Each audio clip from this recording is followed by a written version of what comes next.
Hello everyone, welcome back to our channel English माध्यम के platform पे मैं हूं आपकी एजुकेटर प्रियंका ठाकुर और हम सॉल्व कर रहे हैं editorial based practice exercise. Start करते हैं आज का session with thought of the day, that is either study all night और क्राई ऑल डे। या तो मेहनत कर लो, ठीक है, कड़ा परिश्रम कर लो, या फिर जो हाथ से निकल गया उसके लिए रोते रहो, ठीक है। या तो रात भर बैठ के पढ़ लो और या फिर सुबह उठ के पूरा दिन भर रोते रहो कि मैंने पढ़ाई नहीं करी, मैं ये नहीं कर पाया, वो नहीं कर पाया। Everything is in your hands, यानी कि जो भी है वो आपके हाथों में है, आपके दृढ़ निश्चय के ऊपर डिपेंड करता है, ठीक है। चलिए हम भी स्टार्ट करते हैं reading comprehension and practice exercise for SSC CGL 2024। Finance minister Nirmala Sitharaman 6th consecutive budget, consecutive मतलब लगातार होने वाला, ठीक है। तो फाइनेंस मिनिस्टर निर्मला सीतारमन है हमारे देश की इस वक्त, उनका छठा कंसेक्यूटिव लगातार छठा बजट भाषण था, budget speech was an election eve. वो इलेक्शन ईव था। ईव क्या होता है? पूर्व संध्या, किसी भी चीज के होने से पहले वाले पिछले दिन की जो शाम होती है ना, उसको बोलते हैं ईव। तो ये एक इलेक्शन ईव था, मतलब कि एक तरीके से इलेक्शन से पहले होने वाला जो उद्घोषणा होती है ये वो था। सेल्फ कॉन्ग्रेचुलेटरी मतलब अपनी तारीफ, अपनी पीठ थपथपाने वाला था। Self congratulatory report card on the economic achievements engendered, बोल रहे हैं सेल्फ कॉन्ग्रेचुलेटरी एक रिपोर्ट कार्ड था जिसमें वो खुद की ही प्रशंसा किए जा रहे थे। ऐसा रिपोर्ट कार्ड था किसके ऊपर?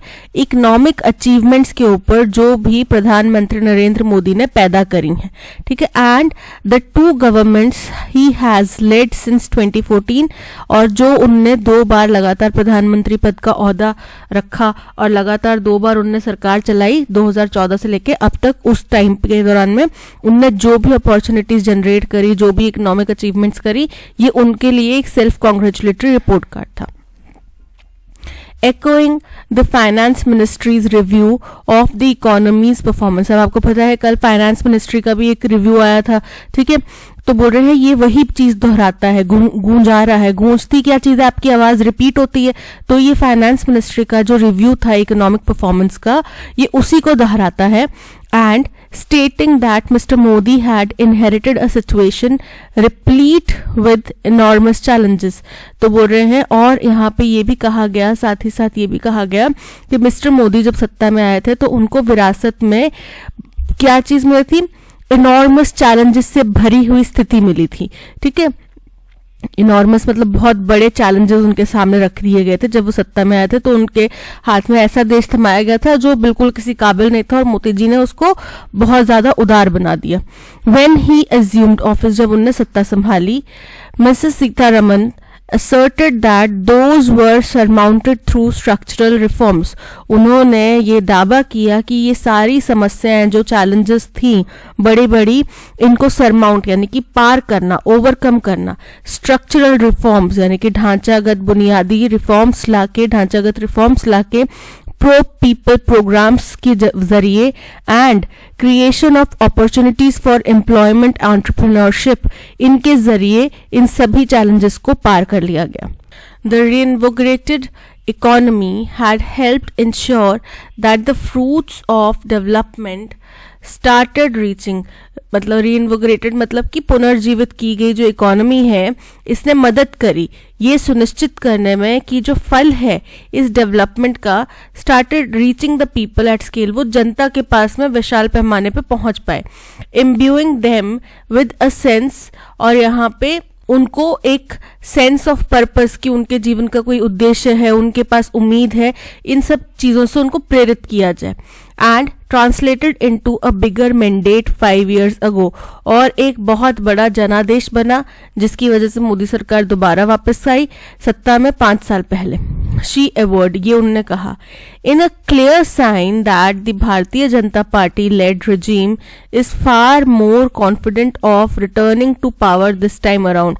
बोल रहे हैं एक साफ तौर पे संकेत देते हुए कि भारतीय जनता पार्टी के द्वारा संचालित जो इस वक्त की शासन करने वाली सरकार है वो बहुत ज्यादा कॉन्फिडेंट है इस बात को लेके कि वापस सत्ता में वापसी करेंगे। Mrs Sitharaman issued any announcements that could be seen as targeting a particular constituency of voters. तो उन्होंने मिसेस सीतारमन ने त्याग दिया, क्या त्याग दिया कि उन्होंने कोई भी ऐसा अनाउंसमेंट नहीं किया जो कि किसी एक पर्टिकुलर कॉन्स्टिट्यूएंसी के वोटर्स को आकर्षित करे, उनको टारगेट कर रही हो.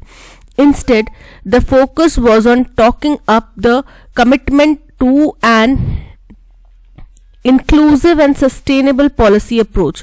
बल्कि सारा का सारा फोकस किस चीज के ऊपर था कि जो एक कमिटमेंट है उनका कि हम सबका साथ सबका विकास करेंगे, सस्टेनेबल पॉलिसी अप्रोच, इसकी तरफ के लिए उन्होंने ज्यादा फोकस दिखाया.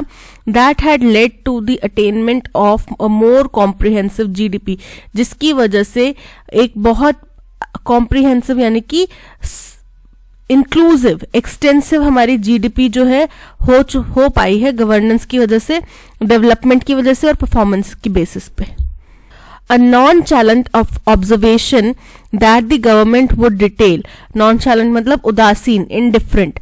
तो जो इनडिफरेंट यानी कि फर्क नहीं पड़ने वाली जो ऑब्जर्वेशन है जो कि गवर्नमेंट क्या करेगी, डिटेल में देगी.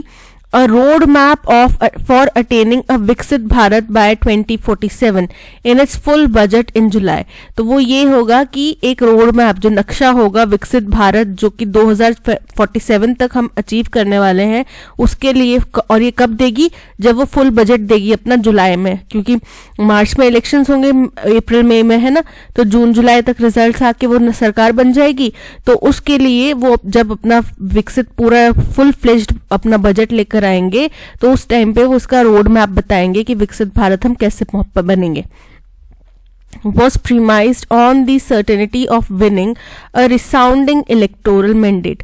और इसका पूरा जो आधार है कि हम फुल बजट में विकसित भारत की बात करेंगे, वो पूरा आधार इसी बात पे है कि वो निश्चित है कि वही जीतेंगे. रिसाउंडिंग यानी कि बहुत शानदार इलेक्टोरल मैंडेट से, यानी कि बहुत भारी भरकम जनादेश से वो जीतेंगे. The budget numbers posit a continuing journey on the path of fiscal consolidation. अब ये जो बजट का नंबर है, पूरा का पूरा बजट का जो आंकड़ा है वो प्रस्तुत करता है, क्या प्रस्तुत करता है, कंटिन्यूइंग जर्नी, जो उनकी लगातार बढ़ने वाली जर्नी है किसकी तरफ, on the path of fiscal consolidation, यानी कि राजकोषीय समेकन, यानी कि जो भी हमारे डेफिसिट्स हैं, डेट्स हैं, उनको इकट्ठा करना, रिड्यूस करना. ठीक है, इस प्रोसेस को फिस्कल कंसोलिडेशन कहा जाता है. तो इसके ऊपर निर्भर करता है. with the revised estimates pegging the current year's fiscal deficit at 5.8% of the GDP. और जो रिवाइज किए गए आंकड़े हैं किसके, फिस्कल डेफिसिट के इस जीडीपी के लिए, वो ये है इस साल के लिए, वो कहाँ पे निर्धारित कर दिए गए हैं, वो निर्धारित कर दिए गए हैं 5.8% ऑफ जीडीपी.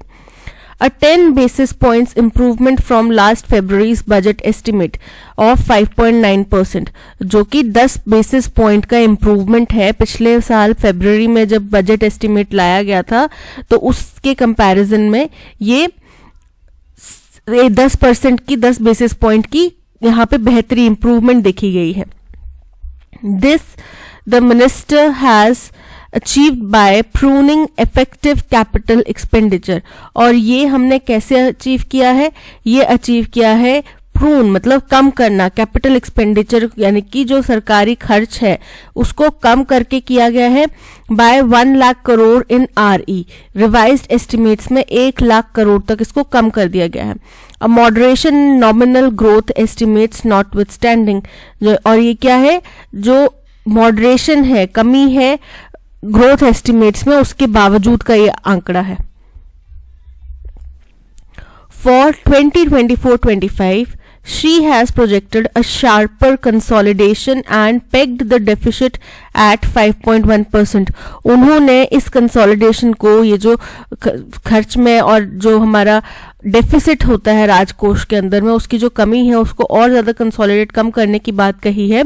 और इसका वो उन्होंने जो आंकड़ा अनुमान लगाया है वो लगाया है कि ये डेफिसिट जो है वो 5.1% पर रहेगा, factoring in a 14% jump in revenue receipts on the BE basis.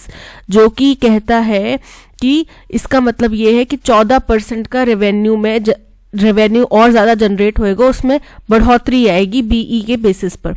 that is expected to help offset an 11% increase in the estimated capital expenditure, जो कि अनुमान लगाता है कि 11% भरपाई कर दी जाएगी किस चीज की, एस्टिमेटेड कैपिटल एक्सपेंडिचर की, कितने तक, 11.11 लाख करोड़ रुपीस तक।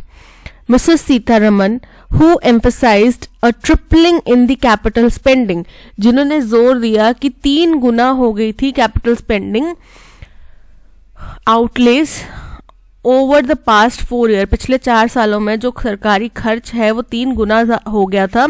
That had a multiplier impact on growth, जिसकी वजह से जो ग्रोथ है उसके ऊपर बहुत ज़्यादा इम्प्रूवमेंट में प्रभाव पड़ा है और नेशनल इनकम हमारी बढ़ी है, हमारा जो डिमांड है उसके कंपैरिजन में इनकम ज़्यादा जनरेट हो पा रही है, तो मल्टीप्लायर इफेक्ट था ग्रोथ और एम्प्लॉयमेंट क्रिएशन के ऊपर। However glossed over the fact that the budgeted increase in capital spending, लेकिन उन्होंने ग्लॉस्ड ओवर मतलब छुपा लेना, उनने ये तथ्य छुपा लिया कि ये जो बजटेड इंक्रीज है कैपिटल स्पेंडिंग में next year is said to be sharply lower than the 28% jump in the RE versus last fiscal actuals। तो ये क्या होगा, जो पिछले साल के जो फाइनेंशियल डेटा था उसमें जितना खर्च हुआ था RE में उसके मुकाबले 28% कम का जंप है। ठीक है, जो पिछले साल RE में हमने जंप किया था उससे कम है। At a time when official estimates for private consumption spending show growth at its lowest ebb, बोल रहे हैं एक ऐसे समय में जब जो प्राइवेट कंजम्पशन है उसके जो सरकारी ऑफिशियल आंकड़े हैं वो दर्शाते हैं कि ये अपने सबसे निचतम स्तर पर हैं सिंस द पेंडेमिक के बाद से अब तक ये अपने सबसे निचतम स्तर पर हैं। The budget stress on fiscal prudence, तो बजट जो जोर दे रहा है फिस्कल प्रूडेंस के ऊपर, यानी कि गवर्नमेंट की जो एबिलिटी है सस्टेन स्मूथ मॉनेटरी ऑपरेशंस और लॉन्ग स्टैंडिंग फिस्कल कंडीशंस को बनाए रखने की, उस तरफ के लिए does carry the risk of undermining economic momentum, ये जाहिर तौर पे इसके अंदर एक रिस्क है कि वो कमजोर कर देगा इकोनॉमिक मोमेंटम को, यानी कि जो इकोनॉमिक गति हमने पकड़ी है उसको कम कर देगा। The bigger challenge is the more worrying possibility of rising inequality, और ज़्यादा बड़ा जो चैलेंज है वो ये है कि संभावना है कि इसमें इनइक्वालिटी बढ़ जाएगी, यानी कि अमीर और अमीर हो जाएगा, गरीब और गरीब हो जाएगा, मिडिल क्लास जो है वो और मार खाएगा। ठीक है, तो ये स्थिति हो सकती है, इसका संभावना पूरी तरह है। ओके, तो आई होप आपको पैसा समझ में आया होगा। अब चलते हैं हम क्वेश्चन नंबर 1 की तरफ। क्वेश्चन नंबर 1 हमसे कह रहा है, according to the passage, what is the primary focus of Finance Minister Nirmala Sitharaman's approach in 2024 interim budget? तो interim budget में उनकी अप्रोच किस तरीके की रही है, ये पैसेज में क्या बताता है। Announcing targeted benefits for specific voter constituencies to ensure electoral success, तो ये तो उनने बचा ना कि उनने किसी पर्टिकुलर कॉन्स्टिट्युएंसी के लोगों को रिझाने के लिए कोई भी टारगेट नहीं दी, कोई भी अनाउंसमेंट नहीं की, उद्घोषणा नहीं की, तो ये इनकरेक्ट है। emphasizing the government's success in overcoming the challenges inherited from previous administrations, की पिछली सरकारों से जो इस सरकार को challenges मिले थे उसको जूझ पाने में, निपट पाने में सरकार का कितना बड़ा हाथ रहा है, कितना बड़ा उनने मेहनत करी है, इसके ऊपर ज्यादा जोर दिया गया। तो ये इंटरिम बजट की अप्रोच नहीं है।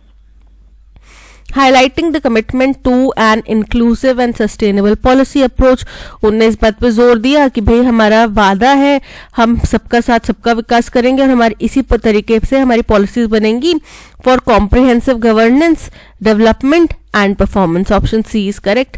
Concentrating solely on the enhancement of private consumption spending to boost economic growth, ये इनकरेक्ट है।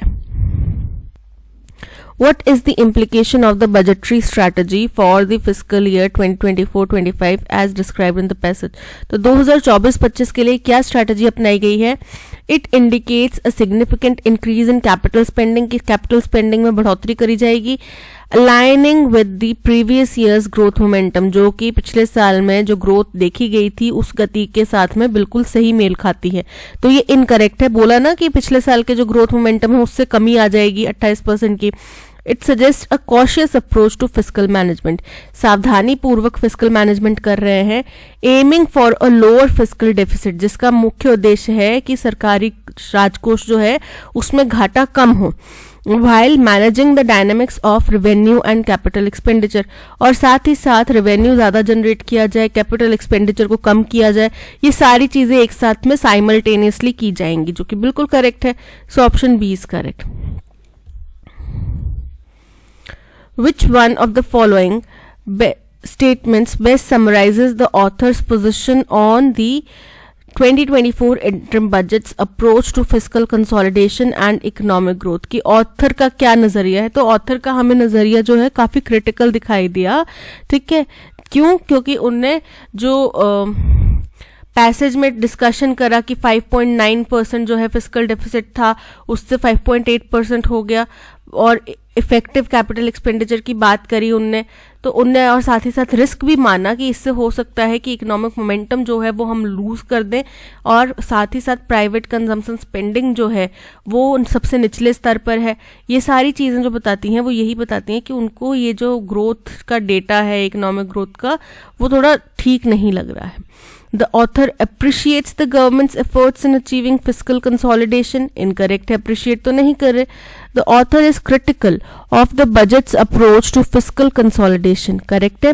Emphasizing that the reduction in capital expenditure and the risk of undermining economic momentum may not favor long-term growth. बिल्कुल सही है, option B is correct. According to the passage, all of the following are true about the 2024 interim budget except that एक कोई statement यहाँ पे incorrect है, वो statement हमें ढूंढनी है, ठीक है। The revised estimates peg the current year's fiscal deficit at 5.8%, कि जो revised estimates हैं वो current year का fiscal deficit 5.8% पे करते हैं, जो कि correct है। पिछले साल का 5.9 था और उसके से 10 basis point का यहाँ पे कमी है, improvement है। of GDP, a slight improvement from the previous estimates, बिल्कुल correct है। For the fiscal year 2024-25, the budget projects a fiscal deficit of 5.1% by assuming a 14% increase in revenue receipts and 11% increase in capital expenditure, ये correct है। The budget has been praised by the author for its substantial increase in capital spending, यानी कि उसको तारीफ की गई कि capital spending जो है बढ़ेगी, ये इनकरेक्ट है। कैपिटल स्पेंडिंग बढ़ने की तारीफ नहीं की गई है, ठीक है। And it's direct positive impact on employment and economic growth, ये भी इनकरेक्ट है। So option C is correct. What is the tone of the passage? Passage की टोन काफी क्रिटिकल है, समझ में आ रहा है। वो बोल रहे हैं कि हमें हर स्थिति के लिए तैयार रहना चाहिए, क्योंकि इसका मतलब ये नहीं कि सब कुछ सुहाना हो रहा है, अच्छा हो रहा है, ठीक है। Discussing the 2024 interim budget and government's fiscal policies, optimistic and supportive, no. Critical and sceptical, बिल्कुल करेक्ट है, क्रिटिकल है और आशंका में है। So option B is correct. A tigress has given birth to a cub in the Ranthambore Tiger Reserve, कि Ranthambore tiger reserve में एक मादा शेरनी ने बच्चे को जन्म दिया है, जिसकी वजह से taking the big cat population to 70, जिसकी वजह से इन बड़ी बिल्लियों को, ये बिल्ली की प्रजाति के होते हैं शेर, चीता, लायन, ये सब, तो उसको उसकी पॉपुलेशन जो है वो 78 पे पहुंच गई, यानी कि 78 शेर हो चुके हैं अब हमारे देश में। तो A tigress has given birth, इसमें कोई भी एरर नहीं है, करेक्ट है पूरा statement, no substitution required. Be hard up, be hard up का मतलब होता है पैसे की तंगी झेलना, बहुत थोड़ा सा पैसा होना आपके पास, ठीक है। अनेबल टू कैलकुलेट, कि आपको कुछ कैलकुलेशन करने में परेशानी हो रही है। हैव वेरी लिटिल मनी, कि बहुत थोड़ा सा आपके पास पैसा है, option B is correct. Have difficulty in climbing stairs, कि आपको सीढ़ियां चढ़ने में परेशानी हो रही है, incorrect. Find it very difficult to wake up early, incorrect. Every curious child want to rip open a toy, कि जो भी जिज्ञासु बच्चा होता है वो अपने खिलौने को खोल के देखता है कि इसके अंदर क्या है। देखते हैं ना, वो सारा एक एक पुर्जा निकाल देते हैं, फिर आपके पास ले आएंगे कि ये टूट गया, फिर आपको बोलेंगे उसको सारा जोड़ने के लिए, पीसेस को सारे को अटैच करने के लिए।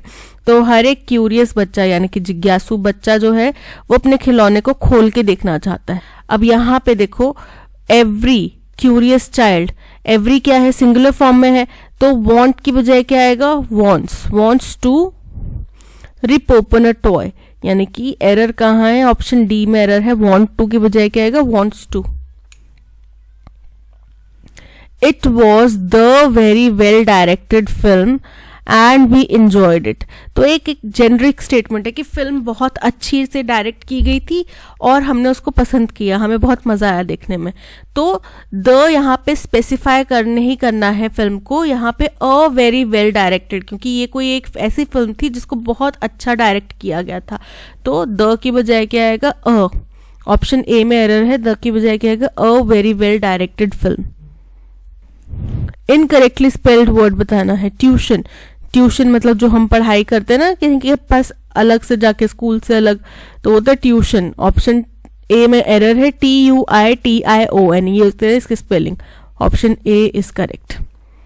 He asked me when I had booked the flight tickets.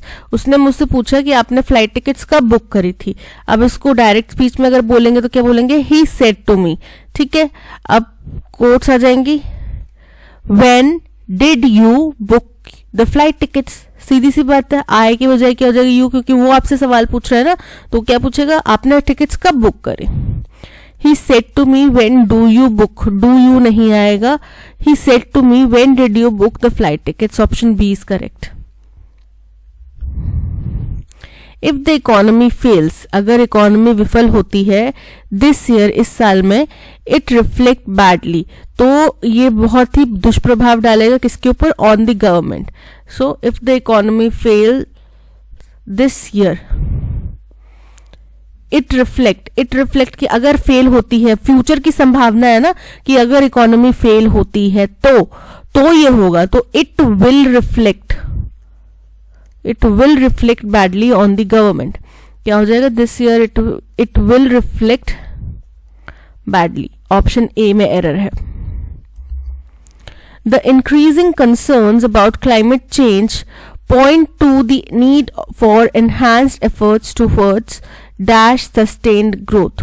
तो जो लगातार क्लाइमेट चेंज के कंसर्न्स बढ़ रहे हैं वो इशारा करते हैं किसकी तरफ, कि हमें कितनी ज्यादा जरूरत है ज्यादा प्रयास करने की towards dash sustained growth, sustained growth achieve करने के प्रति। तो towards achieving, option A is correct, towards to achieve, towards achieved, towards achieve. तो यहाँ पे टुवर्ड्स जो है ये फ्यूचर, पूरा स्टेटमेंट जो है फ्यूचर ओरिएंटेड है, टुवर्ड्स अचीविंग आएगा। अचीव जो है पास्ट हो जाता है, टुवर्ड्स टू अचीव जो है ये सुपरफ्लुअस है, यहाँ पे टू का इस्तेमाल, ठीक है। और अचीव जो है वो भी यहाँ पे इनकरेक्ट है, option A achieving is correct. To walk aimlessly, यानी कि बिना कोई मकसद के इधर उधर विचर करना, घूमना फिरना, ठीक है, इधर उधर भटकना, तो उसको क्या बोलता है, एम्बल। एम्बल मतलब इधर उधर ऐसे भटकना। क्रॉल, बच्चे जो है वो क्रॉल करके रेंगते हुए चलते हैं ना, नीज पे घुटनों के बल। स्प्रिंट मतलब दौड़ना। स्लिदर, स्लिदर मतलब सांप की तरह फिसल फिसल के चलना। तो यहाँ पे option A amble is correct. Ostentatious, ostentatious का मतलब क्या होता है, दिखावटी, है ना, प्रिटेंड करना, दूसरे को इम्प्रेस करने के लिए कुछ बनावटी चीजें करना। तो इसका सिनोनिम क्या होगा, शोई। शोई भी मतलब फ्लैशी, दिखावेबाज, ड्रम जो ज्यादा दिखावा करते हैं। टेस्टफुल, टेस्टफुल मतलब स्वादिष्ट। सडन मतलब अचानक। तेज मतलब क्विक मतलब तेज। Option A showy is correct. In the same breath, यानी कि एक ही समय पे आप दो कॉन्ट्राडिक्टरी बातें कर रहे हैं, उसको बोल देते हैं इन द सेम ब्रीथ। जैसे कि आपने एक तरफ ये भी बोल दिया कि मोदी जी की पॉलिसीज खराब हैं, ये हैं, दूसरी तरफ आप ये बोल रहे हैं कि आएंगे तो मोदी ही। तो आपने दो कॉन्ट्राडिक्टरी कि आप उनको पसंद नहीं करते और आप फिर भी कॉन्फिडेंटली बोल रहे हैं कि वही विजेता होंगे, ठीक है। तो ये दो कॉन्ट्राडिक्टरी स्टेटमेंट आपने एक ही सांस में बोल दिए। Try and hold your breath, अपनी सांस को रोकना। Say two contradictory things at the same time. Option B is correct. Rage, rage क्या होता है, अब इसको आप याद करने का तरीका देख सकते हो। रेजर इस्तेमाल करते हैं जेंट्स, मर्द लोग रेजर इस्तेमाल करते हैं शेविंग करने के लिए, तो वो क्या करता है, वो उनके शरीर से जो चेहरे से बाल हैं उनको रिमूव कर देता है, हटा देता है, ध्वस्त कर देता है, ठीक है, डिस्ट्रॉय कर देता है। तो रेज मतलब डिस्ट्रॉय करना, ध्वस्त करना, डिमोलिश करना। तो इसका एंटोनिम क्या होएगा, बनाना, बिल्ड, बनाना, ईज, आराम, कंफर्ट, अगेन आराम, रूइन मतलब खराब करना। तो यहाँ पे option A build is correct. Retaliate, retaliate मतलब वापस से बदला लेना, है ना, किसी ने, आपने किसी को थप्पड़ मारा, उसने रिटेलिएट किया और उसने आपको धक्का दे दिया, तो उसने अपना बदला ले लिया, या फिर ये बोल सकते कि उसने कुछ रिएक्शन दिया आपके थप्पड़ मारने का। क्लैप मतलब ताली बजाना, रिएक्ट मतलब रिएक्शन देना, फैसिलिटेट, फैसिलिटेट मतलब सहायक करना, सहायक बनाना, और रोटेट, रोटेट मतलब घूमना। तो यहाँ पे option B react is correct. Avert, avert का मतलब होता है किसी चीज को टालना, तो इसका सिनोनिम क्या हो जाएगा, परमिट मतलब परमिशन देना, कंफर्ट, कंफर्ट मतलब कि किसी चीज को सुगम बनाना, नहीं अच्छा कन्फ्रंट है, कन्फ्रंट का मतलब होता है किसी चीज का सामना करना। फेस, फेस मतलब अगेन सामना करना, प्रिवेंट मतलब बचाव करना। So option D prevent is correct. No one were present when I entered the hall, no one जो है वो सिंगुलर फॉर्म में है तो वर नहीं आएगा, no one was present when I entered the hall, no one were की बजाय क्या होगा, was, option A is correct. The rise in the Irrawaddy dolphin dash in Chilka can be attributed to the eviction। बोल रहे हैं कि एक Irrawaddy dolphin है, उनकी पॉपुलेशन में बढ़ोतरी हुई है। कहाँ पे, चिलिका लेक का नाम सुना होगा आपने, तो चिलिका लेक में उनकी पॉपुलेशन में बढ़ोतरी हुई है, और इसका एट्रीब्यूटेड टू, इसका जो है श्रेय किसको जाता है, टू दी एविक्शन। एविक्शन मतलब किसी चीज को हटाना, हटा दिया गया, किसको हटा दिया गया, of dash fish enclosures. Fish enclosures basically क्या होते हैं, मछली पालन के लिए आपने जगह ऐसे ना क्लोज कर रखी होती है, एनक्लोज्ड स्ट्रक्चर्स, कुछ राउंड स्ट्रक्चर्स बनाए होते हैं, नीचे तक पानी की सतह के ऊपर से लेके नीचे तक होते हैं, तो उससे क्या होता है, मछली इधर से इधर नहीं जा सकती, इधर से इधर नहीं जा सकती, इसी एनक्लोजर के बीच में रहती है। तो उन एनक्लोजर्स को हटा दिया गया है, इस वजह से राउडी डॉल्फिन्स की जो पॉपुलेशन है चिल्का लेक में वो बढ़ गई है। After thousands of hectares of Chilika lake were made dash free Irrawaddy dolphins found unobstructed. बोल रहे हैं जब हजारों किलोमीटर का हेक्टेयर्स का चिल्का लेक जो है वो मेड, उसको बनाया गया डैश फ्री, एनक्लोजर फ्री होगा क्योंकि एनक्लोजर्स ही हटाने की बात की जा रही है। तो अब क्या हुआ, इरावडी डॉल्फिन्स जो है वो बिना किसी दखल के, बिना किसी रुकावट के पूरे एरिया में घूम सक रही थी, फ्रीली मूव कर पा रही थी। डैश ड्यू टू कोविड-19 लॉकडाउन लास्ट ईयर, और साथ ही साथ जो पिछले साल कोविड-19 लॉकडाउन लगा था, यानी कि ये 2020 की बात, 21 की बात हो रही है। जब 2020 में लॉकडाउन लगा था वो पिछला साल, तो यानी कि जबकि ये घटना आ रही है, जबकि ये आर्टिकल आ रहा है वो 2021 की बात है। There were comparatively fewer tourist boats on Chilika lake. तो बाकी और समय के अनुरूप और समय के कंपैरिजन में उस साल में चिलिका लेक में comparatively come tourist boats I, which made it dash for dolphins to move from one part of the lake to another। उसकी वजह से भी डॉल्फिन्स को आसानी होगी एक पार्ट से दूसरे पार्ट में जाने के लिए, नहीं तो बोट्स की वजह से उनको रुकावट भी होगी और उनको डर भी लगेगा, है ना, क्योंकि साउंड्स भी होती हैं, ये एनिमल्स बहुत डेलिकेट होते हैं सारे के सारे। तो मैमल्स हो गए, चाहे एनिमल्स हो गए, वाटर लिविंग या फिर लैंड लिविंग या फिर बर्ड्स वगैरह, ये बहुत डेलिकेट होते हैं, इनकी सुनने की शक्ति, समझने की शक्ति हमसे ज्यादा तेज होती है, विकसित होती है। हम लोगों को तो इतने जोर जोर से बूफर लगा दो तो भी कोई फर्क नहीं पड़ता, बट वो चीज वहां पे नहीं, उन लोगों के साथ में नहीं कर सकते, तो इसलिए फ्रीली मूव कर पा रहे थे क्योंकि टूरिस्ट बोट्स कम थे। The rise in the Irrawaddy dolphin dash population, उनकी पॉपुलेशन में बढ़ोतरी हुई है, so option A population is correct. Clan, clan मतलब परिवार, गोत्र। नेटिव्स, नेटिव्स मतलब होते हैं जो एक ही जगह के निवासी होते हैं, इनहैबिटेंट्स भी मतलब एक जगह के निवासी, तो यहाँ पे पॉपुलेशन की बात हो रही है। in Chilka Lake can be attributed to the eviction of unwarranted, unwarranted मतलब होता है जो अनावश्यक हो, जरूरी नहीं हो। illegal, illegal मतलब गैर कानूनी। illegitimate, अगेन इलेजिटिमेट का मतलब अवैध, और अनकॉन्स्टिट्यूशनल मतलब असंवैधानिक, तो यहाँ पे ये इलीगल होंगे, ठीक है। So option B illegal fish enclosures is correct. After thousands of hectares of Chilika lake were made dash free, trespass free. Trespass क्या होता है, आप किसी दूसरे की जगह में चले जाते हैं, दूसरे की प्रॉपर्टी के अंदर प्रवेश कर जाते हैं उनकी अनुमति के बिना, उसको बोला जाता है ट्रेस पास। क्योंकि आपने कई जगह मूवीज में देखा होगा, लिखा होता है trespassers will be punished या trespassing will be not be allowed, यानी कि आपने उनके जो बाउंड्री है उसको बिना अनुमति के क्रॉस किया है। तो यहाँ पे ट्रेस पासिंग की जरूरत नहीं है। कन्फिस्केशन, कन्फिस्केशन का मतलब होता है जब्त करना। इंटरवेंशन मतलब हस्तक्षेप करना। एनक्रोचमेंट, एनक्रोचमेंट का मतलब होता है अधिग्रहण करना, ठीक है। तो यहाँ पे ये जो पोर्शन है चिलिका लेक में, इनको एनक्रोचमेंट फ्री यानी कि अतिक्रमण फ्री कर दिया गया। यहाँ पे किसी का भी अधिकार जो था, अतिक्रमण था, उसको हटा दिया गया। So option D encroachment free is correct. Dash due to, whereas due to, whereas मतलब कि जबकि, मोर ओवर, मोर ओवर मतलब कि इसके अलावा, नेवरथलेस, नेवरथलेस मतलब कि फिर भी, और हाउएवर, हाउएवर मतलब हालांकि।